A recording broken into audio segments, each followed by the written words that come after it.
Tantor Audio, a division of recorded books, presents What the Heart Wants by Emily Royal. Narrated by Polly Lee. Prologue. Perthshire, Scotland, 1819. I'm not jesting, sir. You're now the 13th Duke Molineux. Fraser drained his glass. The amber liquid burned his throat, and he choked and slammed the glass on the desk. Is the brandy not to your taste, your grace? The lawyer gave Fraser a look of smug disdain, no doubt considering whether a Highlander was fit to be called a duke rather than a savage. I prefer moonshine myself, Mr. Simpkins, he said. Fraser! Ma leaned forward, her brow furrowed with disapproval. Despite her age, she was still a good-looking woman, but the presence of the black-clad cockroach of a lawyer come to seek profit from the death of a distant relation had tempered her good humour. Or was it the fact that Fraser had alluded to the illicit activities upon which their livelihood depended? The woman sitting beside Ma bore a different look altogether.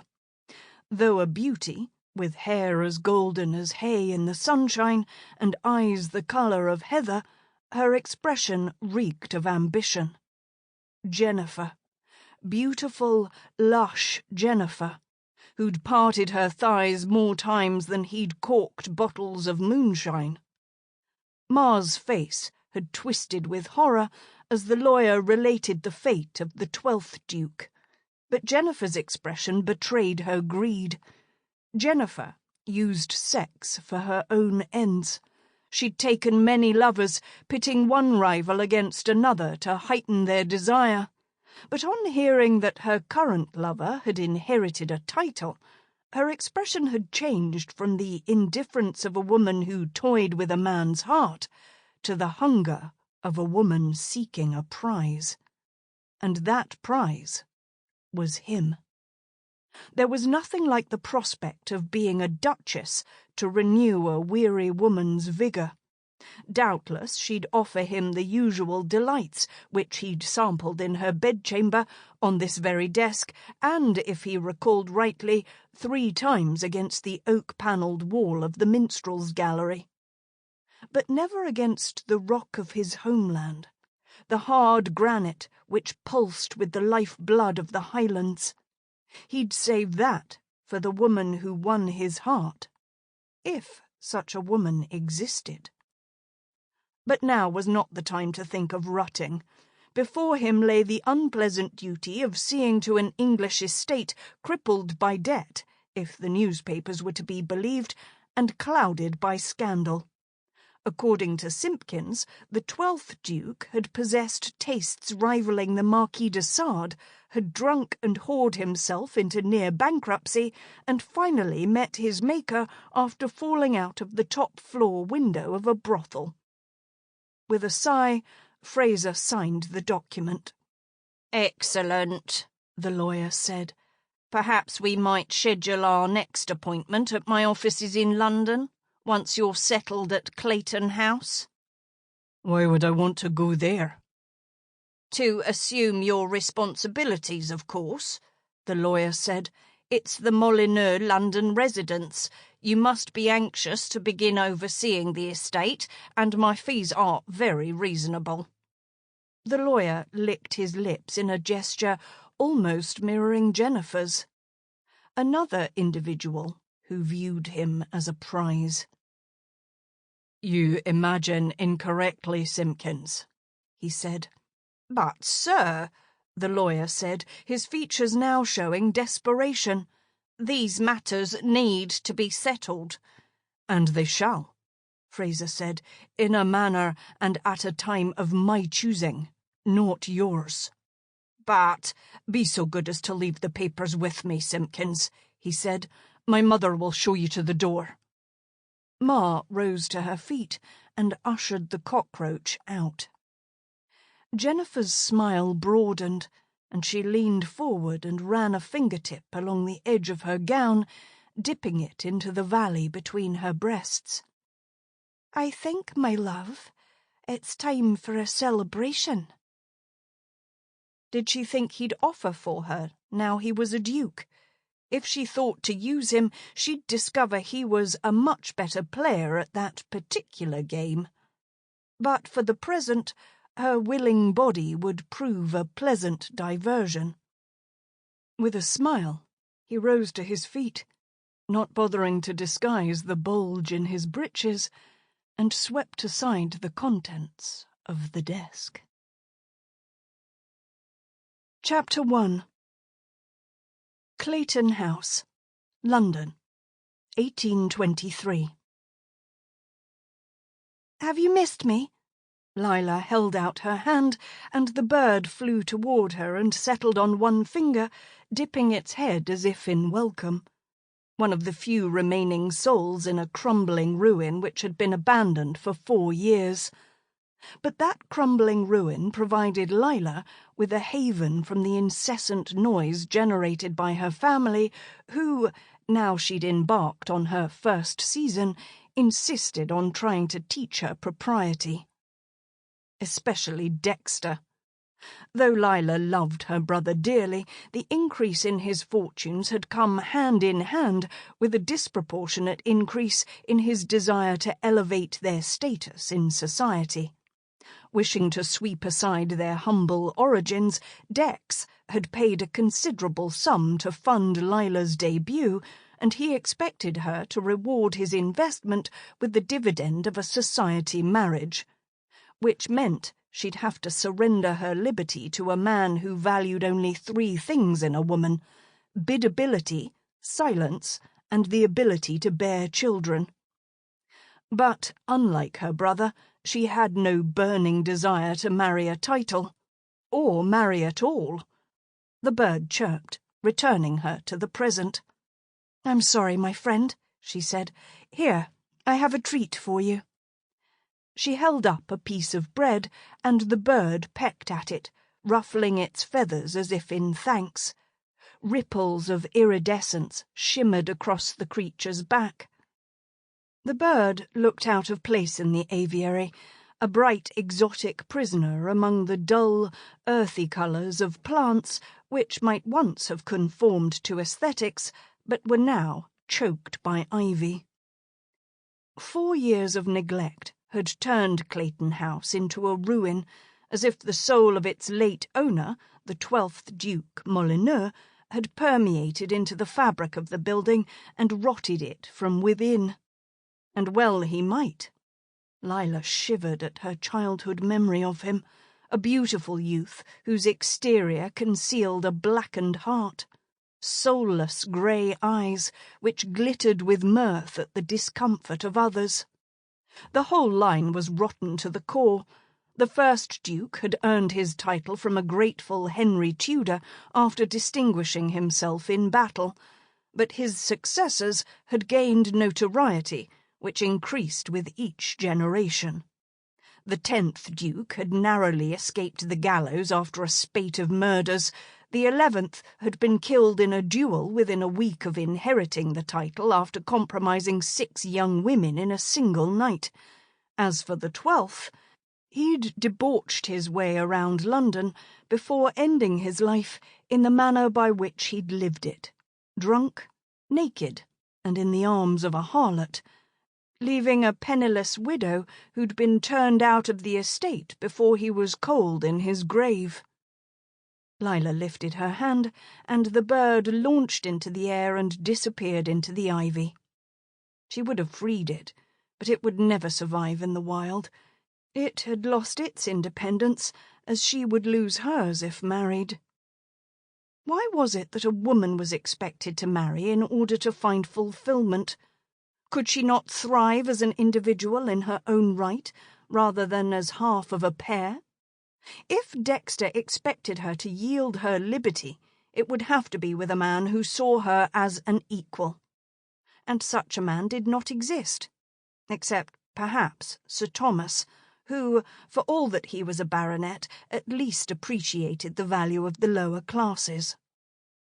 She scattered the rest of the breadcrumbs on the ground and stepped back to let the more timid inhabitants of the aviary seek their bounty in peace. Closing the door behind her, she picked her way across the ground toward the main building. Clayton House was a large mansion built during the Jacobean era, but through the years each incumbent had added layers of ostentation as if to establish their superiority of rank. To Lila, the building served a purpose, for it was a reminder of the evils of society. It served to inspire her essays on patriarchy, and it provided her with respite from Dexter's admonishments and Dorothea's attempts to turn her into a lady.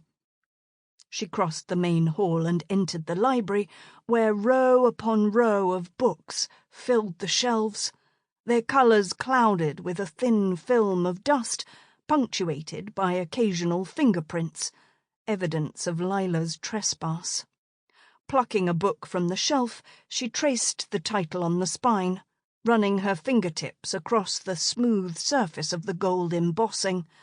Byron's Hours of Idleness, published when he was younger than her. Might her poems be published one day? What would it feel like to have her name embossed in gold on the spine of a book? She smiled at the notion of realizing her dream. A creak echoed outside, followed by a faint scratching. The sounds of London always filtered through the air, a voice from the street at the bottom of the drive, the cry of a bird, or the soft creaks as the fabric of the house expanded and contracted in the ever-changing temperature, as day turned to night, summer turned to winter. Or perhaps it was one of the many rats which resided in the bowels of the building. Lila sat in an armchair beside the empty fireplace and opened the book. Reading should be a means to further a moral and spiritual education. But Byron's words, written by a man renowned for debauchery, stirred unwelcome feelings in her body, and she closed the volume with a snap, coughing at the dust which tickled her nostrils. To succumb to the body's desires was the first step to humiliation, and one only had to recall the fate of Lady Caroline Lamb or Augusta Lee to understand the imbalance of society in favour of rakes such as Byron. She had no desire to suffer humiliation at the hands of such a man. Her first ball of the season had shown her the dangers of doing so, when, in search of the dance partner Dexter had taken great pains to secure for her, she'd come across him in flagrante delicto with another. Which just went to prove that men of the aristocracy were not fit to rule the world. She jumped at another crash, this time much closer. Someone was in the house. A ripple of fear raised the hairs on the back of her neck. She stood from her seat and looked around the room. Her gaze landed on a vase situated on a pedestal beside the window, decorated in bright, gaudy colours and embossed with gold leaf. It contained the ashes of the 7th Duke. Perhaps today one of the cursed Molineux would prove himself useful in her hour of need. She picked it up, drawing comfort from its cold hardness as she tried to dispel images of ruffians and brigands ransacking their way through London and murdering the innocent. She heard a curse right outside the door, which resembled a deep growl. The door handle turned, metal winking in the fading sunlight, and she lifted the vase over her head, ready to defend herself as the door swung inward. Fraser crossed the front garden and stopped when the house came into view. It was worse than he feared. Clayton House was a bloody ruin. The cost of restoring it would reduce his funds to almost nothing. He cursed himself for not coming to London sooner. though there had been little point while the Excise Act was still being debated. But now that the Act had been passed, he could openly attract investors and customers and show these London fops that compared to a MacGregor single malt, French brandy was nothing more than horse piss. The building before him seemed to soak up the light, the windows, reproachful eyes staring blankly out. The light of the setting sun glittered on the glass, where some of the windows had been smashed. Perhaps he should burn it to the ground and start again, or let the dissidents do it for him. The newspapers had been full of stories of houses being ransacked. It seemed as if the terrors in France had ignited bloodlust in the dispossessed, and a handful of riots had sprung up, resulting in the occasional nobleman finding himself standing outside a burning building in his breeches. One paper, the City Chronicle, even encouraged such behaviour. Not directly, of course, but a careful editor could use language to incite unrest. Only last week he'd heard someone complaining in White's about a new series of articles entitled Essays on Patriarchy. The author, a Mr. Jeremiah Smith, was nowhere to be found, most likely too cowardly to write under his own name. The bastard had even made reference to the Molineux lineage in his first piece.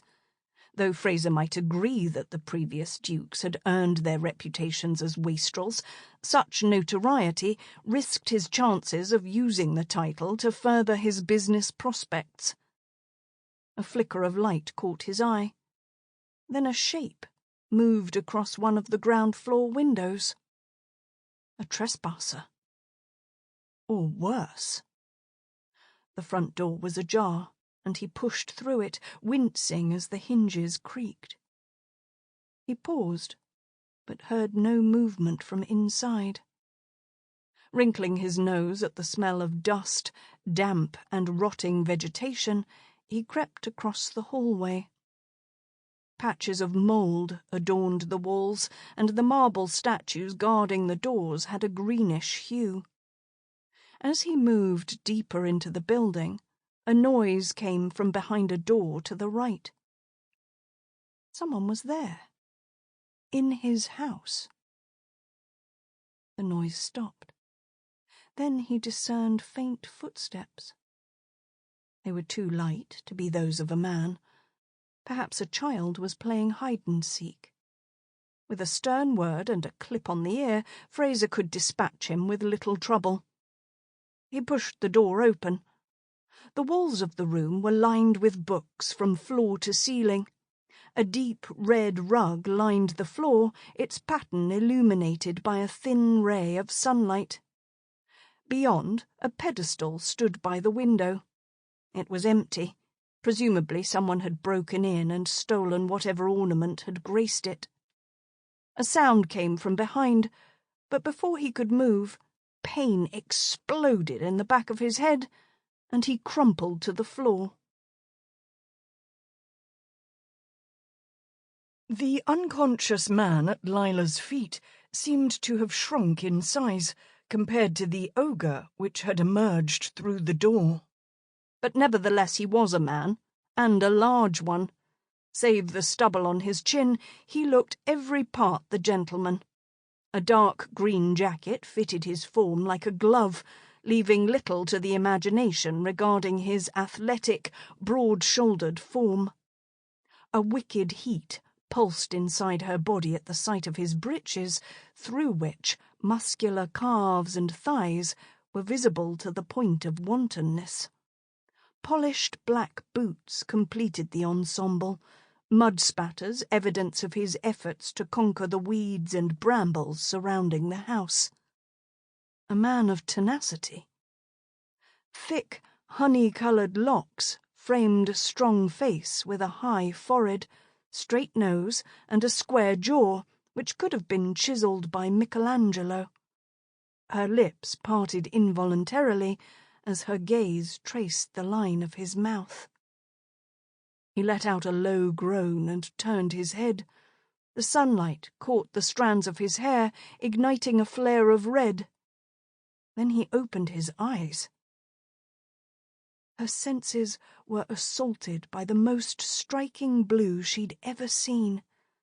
2 pools the colour of an ocean stared back at her, and she took a step back. Until now, she'd always believed her brother to be the most handsome man of her acquaintance, but he was nothing compared to the specimen before her. Had she not felled him by her own hands, assuring herself of his mortality, she would have believed him a gift from the gods. He sat up, rubbing the back of his head, and uttered an ungodlike curse. "Fuck!" Then he noticed her.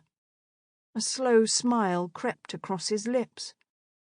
An uncomfortable heat bloomed across her body as his gaze caressed her form, and he made no attempt to disguise his frank appraisal of her. Then his lips thinned as his expression hardened as he spotted the shard in her hand, a shard to match the remnants of the vase on the floor. "What the devil do you think you're doing, foolish lass?" His voice, a low baritone, rumbled with a rich Scottish burr, which resonated in her bones, and she drew breath, willing the cool air to temper the little pulse of longing. How could a man have such an effect on her? But the best way to fight fire was with fire, as she had learned years ago. He might be bigger and stronger than her, but he was only a man, and, by the look of him, an arrogant one. There was nothing for it but to employ equal arrogance. She dropped the shard and folded her arms. "I might ask you the same thing," she said. "This is private property." "Is that so?" He held out his hand. "Help me up, would you?" "I'll do nothing of the sort." "Frightened, eh?" A tone of amusement lightened his voice.